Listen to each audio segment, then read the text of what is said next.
ஈஸியான cucumber boat எப்படி செய்கிறதுன்னு பார்க்கலாம். அதுக்கு ஒரு குக்கும்பர் எடுத்துக்கோங்க. கார்னர்ஸ் எடுத்து கட் பண்ணிக்கோங்க.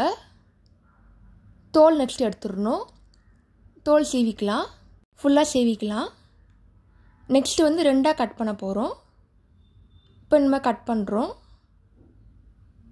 கட் பண்ணிவிட்டு சீட்ஸில் எடுத்துடுறோம். அப்போ தான் போட் ஷேப் வரும். மெதுவாக பண்ணுங்கள். நெக்ஸ்ட்டு ஆனியன் எடுத்துக்கிறோம், கொஞ்சமாக டொமேட்டோ, கொஞ்சம் சில்லி, அப்புறம் சீட்ஸை போடுறோம். ஃபைனலாக தயிர் ஆட் பண்ணுறோம். கொஞ்சமாக மசாலா ஆட் பண்ணுறோம். உப்பு, மிளகாத்தூள், பெப்பர்லாம், சாட் மசாலாவும் ஆட் பண்ணுறோம். நல்லா மிக்ஸ் பண்ணிக்கலாம்.